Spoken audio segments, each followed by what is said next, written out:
नमस्कार. हिंदुस्तान पोस्टमध्ये मी हर्षद वैद्य, कॅमेरामन सतीश यांच्यासह आपल्या सर्वांचं मनपूर्वक स्वागत करतो. आपल्या दिल्ली बॉम्ब ब्लास्टची जी एक मोठी घटना घडली होती, तो कट झाला होता, दहशतवादी हल्ला झाला होता भारतावरचा, तो आठवत असेल.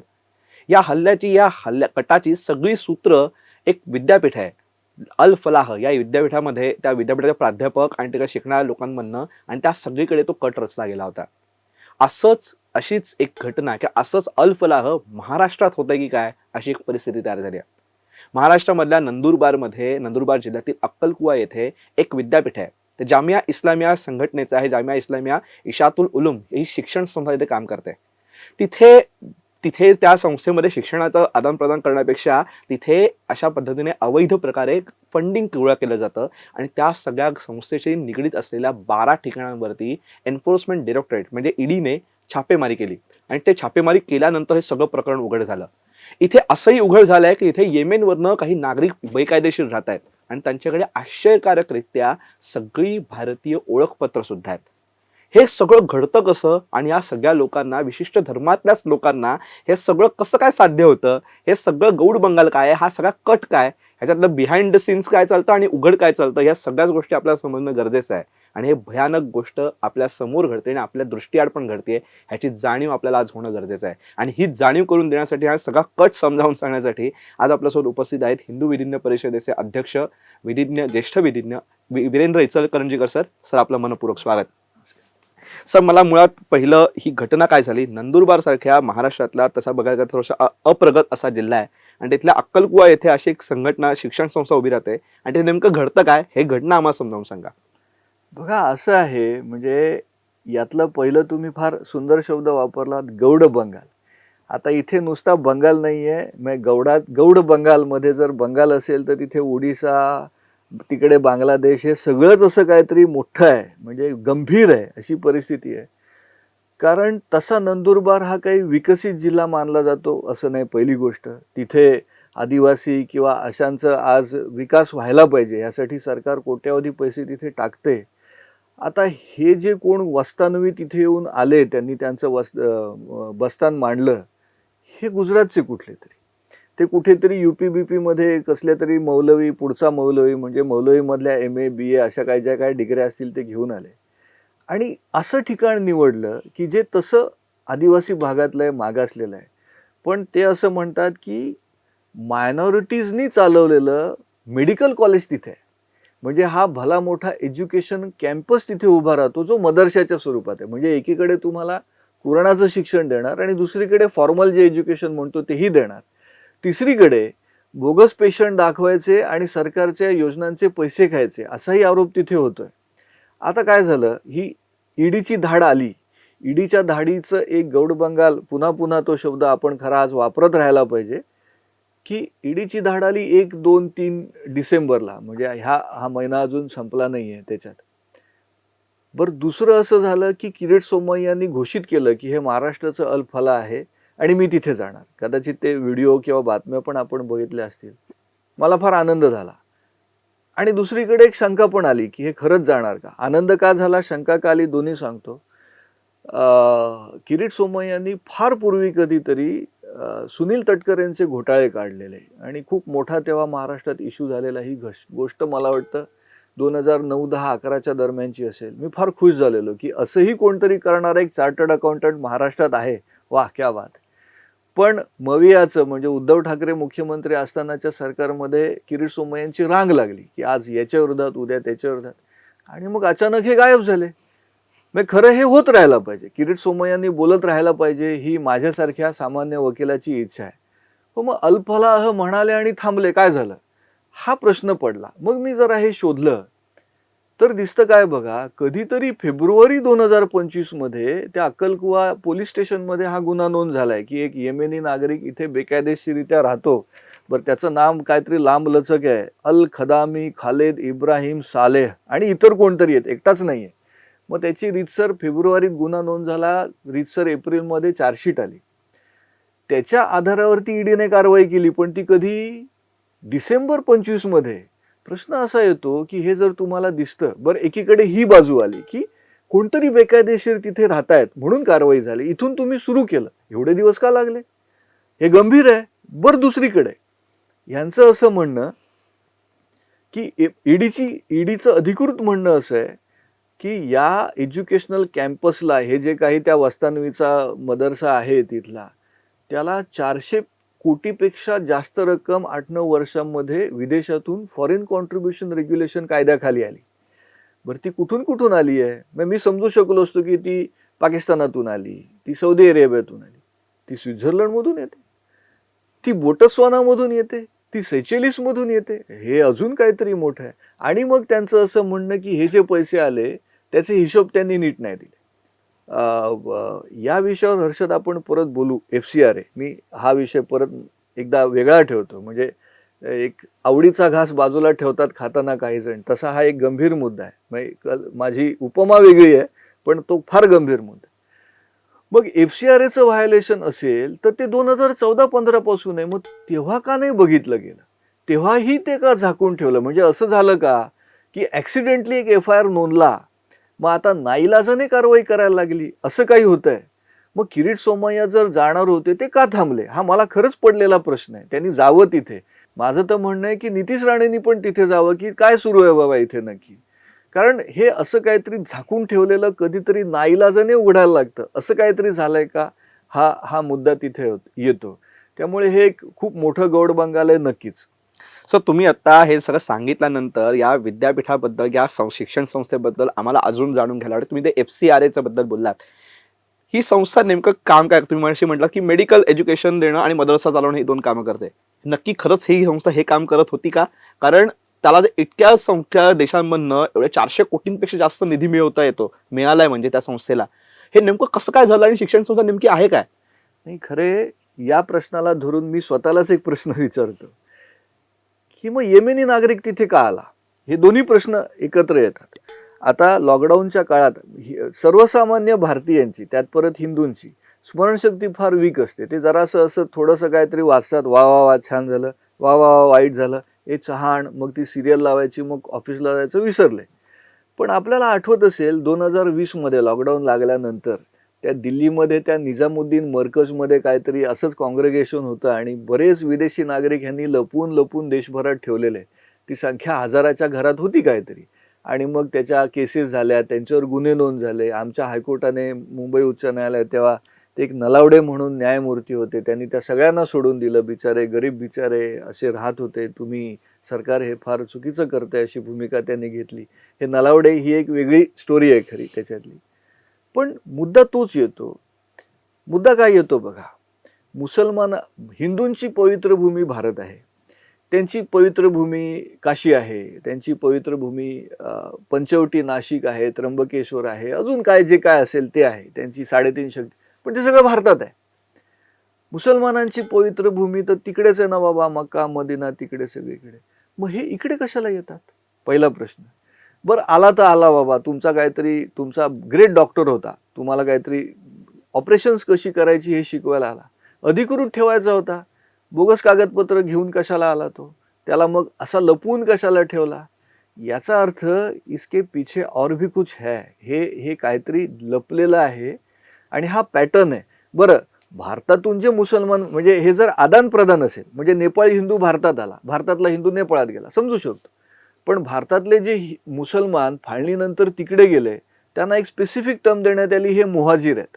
आणि मुहाजिरांचा एकूण त्यांना मिळणारी ट्रीटमेंट ही काफिरांपेक्षा जराशी वरची असेल किंवा तेवढीच होती. त्यांचं पण तर तिकडे शिरकाण झालं.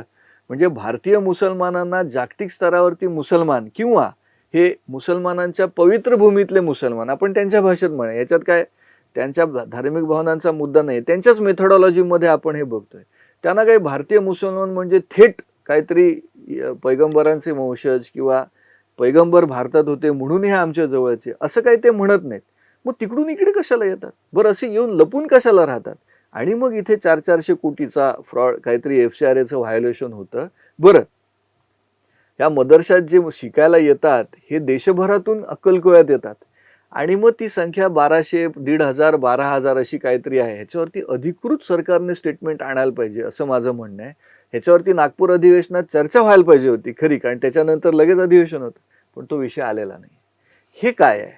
कारण नंदुरबार पाचगणीला मुलं शिकायला जातात, श्रीमंतांची मुलं महाबळेश्वरला त्या डून स्कूलमध्ये राहुल गांधी शिकले वगैरे असं काहीतरी समजू शकतो ना, काहीतरी एक तिथे थंड हवेच्या ठिकाणी व्यायाम चांगला होतो, मुलं चांगली शिकतात, त्यांची शारीरिक समजू शकतो. अक्कलकुव्यात काय आहे की सगळ्या मुसलमान विद्यार्थ्यांनी तिथे येऊन शिकावं. या गौड बंगालासाठी याचं एकदा खरंच उघड होणं हे आवश्यक आहे की इथे नक्की काय चालतं, 400 कोटीचा हिशोब काय होता. बरं, त्या FCRAच्या मुद्द्याकडे हर्षद परवानगी असेल तर मी 2 मिनिटं येतो. एक खूप मोठा फ्लॉ ह्या कायद्यामध्ये आहे आणि मी हा वारंवार सांगतोय, पण मी छोटा माणूस आहे, माझा आवाज कुठपर्यंत पोहोचतो मला कल्पना नाही. काँग्रेसच्या काळात, म्हणजे ज्या काँग्रेसला आम्ही सगळेच शिव्या घालतो हा चुकीचा शब्द आहे, आम्ही नावं ठेवतो, टीका करतो, जे काय. काँग्रेसच्या काळात देशभरात कुठल्या संघटनेला कुठल्या देशातून किती पैसे आले, ते कुठल्या कारणासाठी आले, डॉलर्स आले, पेट्रो डॉलर्स आले, दिनार आले, जे काही रुबल आले, हे सगळं जाहीर होत होतं. हे सगळं तुम्हाला वेबसाईटवरती मिळत होतं. आता मुद्दा असा होता की हे पारदर्शक होतं. म्हणजे आज अक्कलकुव्यातल्या त्या जे काही ते मदरसा जामिया जे काही आहे त्याला कशातून कुठून किती पैसे आले हे मी शोधू शकलो असतो. आमच्या सरकारने ते बंद करून ठेवलंय. बरं, त्यात परत मजा अशी आहे, बंद करून ठेवलं, काहीतरी पॉलिसी डिसिजन असेल, मी समजू शकतो. पण असं काही आहे का बाबा की हिंदूंच्या संघटनांना प्रचंड मोठ्या प्रमाणावर विदेशातून पैसे यायला लागले आणि त्यामुळे जरा आता ते झाकून ठेवलं पाहिजे? अशक्य आहे. हिंदू आमच्याचकडे आहेत. हिंदू विदेशातून काहीतरी मोठ्या प्रमाणावर, एवढा हिंदू जागृत असतात तर आपल्या दोघांना अशा चर्चेला बसायची गरज नव्हती. म्हणजे काय होतं, ख्रिश्चनांना ख्रिश्चन कंट्रीजकडून पैसे येतात, मुसलमानांना मुसलमान संघटनांकडून किंवा देशांतून पैसे येतात. लपवता कशाला? बरं, काँग्रेस लपवत नव्हतं, तुम्ही का लपवता? हे जे लपवून ठेवलं जात आहे त्याच्यात ह्या गोष्टी अजून वाढत आहेत. हे त्याच्यातलं खूप मोठं गंभीर असा विषय असं मला वाटतं. सर, इथे आपण सगळ्या गोष्टी चर्चा करतोय, पण एक महत्वाचा मुद्दा की येमेन मधला नागरिक भारतात येतो, तो इथे बेकायदेशीर राहतो, पण त्याच्याकडे सगळी भारतीय ओळखपत्र निघतात. मुळात असा बेकायदेशीर येणारा माणूस जो आहे त्या माणसाला ही सगळी कागदपत्र मिळवून कशी काय मिळतात, एक तर हा पहिला प्रश्न. जर कागदपत्र मिळत असेल तर मिळवून देणारे नेमके आहेत कोण? हा खूप गंभीर मुद्दा आहे. मग हे परत त्या SIR पर्यंत येतं, हे परत त्या नॅशनल सिटीजन्स रजिस्टर पर्यंत येतं, पण ते गेलंच पाहिजे. माझं तर म्हणणं आहे, बेकायदेशीर कारवाया प्रतिबंधक कायदा हा त्यातल्या त्यात कठोर कायदा सरकारने त्या पाकिस्तानातून ते 26/11चं जे झालं, तो अजमल कसाब हिंदू विद्यार्थ्याचा आय कार्ड घेऊन आलेला जगला म्हणून आपल्याला ते कळलं. पण ते झाल्यानंतर तेव्हा P. चिदंबरम मला वाटतं गृहमंत्री होते. मग त्यांनी त्या कायद्यात नवीन अजून स्ट्रॉंग केला आणि मग ती NIA नावाची एक अन्वेषण यंत्रणा आणली. अर्थात ती एक वेगळी स्टोरी आहे. पण बेकायदेशीरपणे अशा पद्धतीची आयडेंटिटी बनवणं हा माझ्या माहितीनुसार अजूनही त्या कायद्यातला गुन्हा नाही. तो बनला पाहिजे. कारण तुम्ही थेट विघातक कारवाया करणाऱ्यांना, मग ते दोन्ही पद्धतीने असेल बघा. ह्याच्यात 2-4 वर्ग कसे येतात. महाराष्ट्रात कुठे कुठे चिऱ्याच्या खाणीमध्ये असेल किंवा शेतामध्ये असेल किंवा अगदी हॉटेलमध्ये लॉजिंगमध्ये आज बांगलादेशी कामगार आणता तुम्ही, तो तिथे राहतो. मग तो मालक काय म्हणतो की मला हा स्वस्तात पडतो ना, म्हणून मी त्याला ठेवतो. अरे पण तो तुला स्वस्तात पडतो, तू देशाचं नुकसान करतोस. दुसरं तो येतो, दुसरा येतो, तिसरा येतो, अजून 50 वर्षांनी, अजून 100 वर्षांनी तुझ्या मुलाचा तिथे दास व्हायचा आहे, तुझ्या मुलाला तिथे पेटवलं जाणार आहे जे बांगलादेशात होत आहे. हे आम्ही होऊ देणार का? त्यामुळे आर्थिक नुकसानीपोटी किंवा आर्थिक लाभापोटी असं जे केलं जात आहे. आता गुटखा तंबाखू विकणाऱ्यांना सरकार म्हणतं आम्ही मोका लावणार. याला लावा ना, याला UAPA लावा, याच्यासाठी वेगळा कायदा काढा. आता ते कम्युनिझम रोखण्यासाठी तो कायदा आला 5-6 महिन्यापूर्वी, त्यांनी एक विशेष कायदा केला. माझ्या माहितीत तरी नाहीये की त्याच्यात तो कायदा आल्यापासून आतापर्यंत काहीतरी 100 केसेस झाल्या. कारण ते असं एक काहीतरी वीक प्रकरण दिसतं, विथ ड्यू रिस्पेक्ट. इथे कायद्याची गरज आहे. इथे कायदा व्हायला पाहिजे की ज्याने बेकायदेशीरपणे असं आधार कार्ड बनवलं किंवा ते वाटलं किंवा ते माहीत असताना किंवा माहीत असू शकतं ह्याची जाणीव असताना सुद्धा ते दिलं, या सगळ्यांवर केसेस व्हायला पाहिजेत. आणि त्या कठोर केसेस व्हायला पाहिजेत. म्हणजे जामिनाची तरतूद नसावी, त्याच्या संपत्तीची जप्ती व्हावी, इथपर्यंत ते नेलं पाहिजे. नाहीतर हे थांबणार नाही. सर, पण ह्यातनं असं एक गोष्ट निघते का की हे अक्कलकुव्याचं जे प्रकरण आहे ह्याच्यावरती ईडीची धाड पडली म्हणून हे प्रकरण आता चर्चेत यायला लागलंय, प्रमुख माध्यमांमध्ये यायला लागलंय. अशी कितीतरी प्रकरणं असू शकतात की जी आपल्या दृष्टीआड अजूनही आहेत आणि ती आपल्यापर्यंत पोहोचलीच नाहीयेत. असं काही चालतंय का असं तुम्हाला वाटतं का? हे दोन दोन वेगळे मुद्दे परत करतो.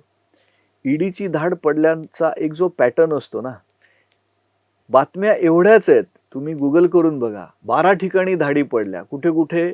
अक्कलकुवा, मुंबई आणि बारमेर. बारमेर राजस्थानात आहे. मग मुंबईत धाड पडली म्हणजे काय ग्राउंडवर धाड मारली, रेल्वे स्टेशनवर धाड मारली, का मोकळं काहीतरी एक नदीचा, मिठी नदीच्या गाळातली धाड? धाड कुठे मारली? म्हणजे कुठल्या तरी ट्रस्टवर मारली आहे, म्हणजे कुठल्या तरी इन्स्टिट्यूटवर मारली आहे, म्हणजे कुठल्या तरी माणसाच्या घरावर मारली आहे. तो कोण माणूस? तिथे काय जप्त केलं? आलंच नाहीये, येतच नाहीये. दुसरं, बातम्या अशाही आहेत की नोव्हेंबरमध्ये घटना 1, 2, 3 डिसेंबरची आत्ता जी आपण बोलतोय ती, नोव्हेंबरमध्ये केंद्र सरकारने महाराष्ट्र सरकारला आदेश दिले की यांची 110 कोटीची जी मालमत्ता आहे ह्या अक्कलकुव्यातली, जे काय जमिया उलेमा जे काय आहे, ती फ्रीज करा, ती गोठवा. हे आधीचे आदेश आहेत. म्हणजे काय होतं की फेब्रुवारी 2025 ते डिसेंबर 2025 काहीतरी खाली शिस्त आहे. ते शिजून झालं, धाड पडली, पण ते लोकांना नाही सांगायचं. हे लोकांना नाही सांगायचं एरवी तर होत नाही. एरवी तर किरीट सोमय्या असोत किंवा अजून कोण असो, कारवाई झाली की त्याच्या बातम्या लागतात. म्हणजे एक आता मुद्दा आला म्हणून सांगतो, कुठल्या तरी एका आश्रमावरती धाड पडली 2000, सीबीआयने धाड मारली 13 मध्ये. तर इकडे धाड मारणं सुरू आहे, तिकडे तहलकाच्या रिपोर्टरने त्याचं ट्विट करून टाकलं. म्हणजे धाड कंप्लीट पण नाही झाली. म्हणजे इथे तपास यंत्रणा एरवी अशा माहिती ओकत असतात की आम्ही हे केलं, आम्ही हे किती ग्रेट केलं, हे त्यांना लोकांसमोर आमची पाठ थपटवा आणि मग आम्हाला कसली तरी पदकं द्या. हे तुम्ही एरवी इथे का काहीतरी लपलं जात आहे? काय सुरू आहे इथे? म्हणजे उदाहरणार्थ मला प्रश्न काय पडला मी सांगतो. माझा हा ठाम विश्वास आहे की देवेंद्र फडणवीसांसारखा कर्तव्यदक्ष कार्यक्षम माणूस हे दाबणार नाही. हां, कदाचित. आणि ह्याचं दुसरं 2 उदाहरणं सांगतो मी. काहीतरी इथे होतंय का की ना ते दाबतील ना अमित शहांसारखी व्यक्ती दाबेल. कदाचित इथे आदेश दिले गेलेत की हे सगळं एक्सपोज करा, इथे काय सगळं सुरू आहे हे लोकांसमोर येऊ दे, म्हणजे उद्या मुसलमान पालकांना आपल्या मुलाला तिथे पाठवायचं की नाही ह्याचा विचार करायला लागला पाहिजे. इथपर्यंत ते आहे म्हणून तर धाडी पडल्या, म्हणून तर हे झालं, किंवा ते नाही, दोन्हीपैकी जे काय आहे ते लोकांसमोर येऊ दे. पण मग ह्यामध्ये इलेक्शन आल्या, मग ते मध्येच अजित पवार गटाला सांभाळा, मध्येच शिंदे गटाचं काहीतरी सुरू आहे, मध्येच ते मराठा आरक्षणाचं येतं. ह्या सगळ्यामध्ये कदाचित फडणवीसांना वेळ नाही मिळाला. त्यांनी दुसऱ्या कोणाला तरी सांगितलं, त्याने केलं नाहीये का, किंवा अजून कोणीतरी पैसे खाल्लेत का, झालंय काय ह्याच्यात? हा प्रश्न तर राहतो. सर, तुम्ही सांगताय ते एका हिमनगाचं टोक असू शकतं आणि त्याच्यामध्ये खाली काय दडलंय हे अजूनही आपल्या समोर येत नाहीये. हा, याच्यात एक परत मुद्दा हा. सांगतो. म्हणजे सॉरी, मी हा. मध्येच तोडतो. मी मागे एक डेटा कलेक्ट केलेला. FCRAचा डेटा जेव्हा पब्लिक होता, आता तो नाहीये, मी मगाशी म्हटलं तसं.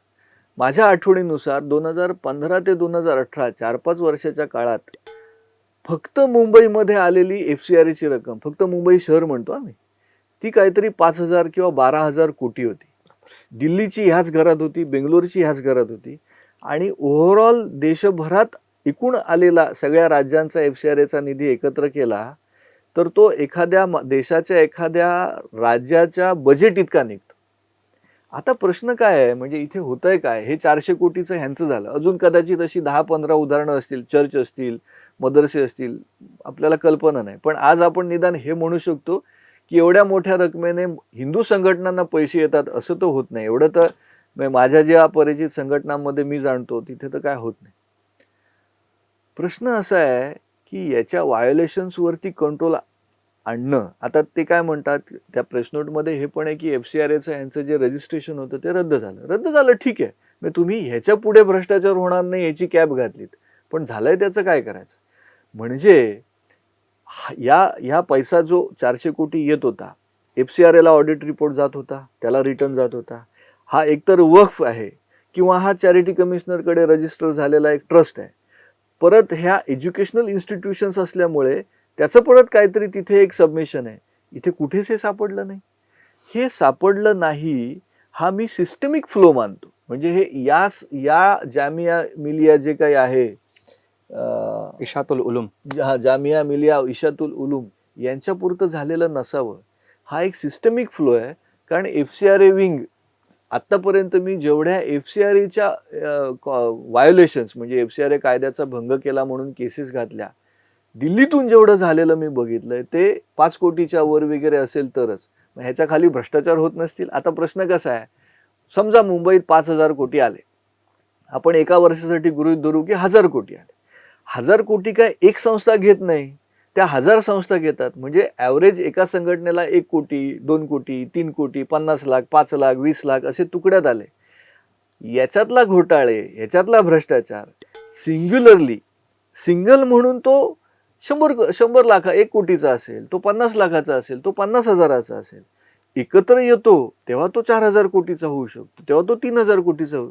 पण हे नक्की काय सुरू आहे याचा तपास करण्याची यंत्रणा आज नाही आहे. विथ ड्यू रिस्पेक्ट ही यंत्रणा बनवायची गरज आहे, जी आज ॲब्सेंट आहे असं माझं म्हणणं आहे.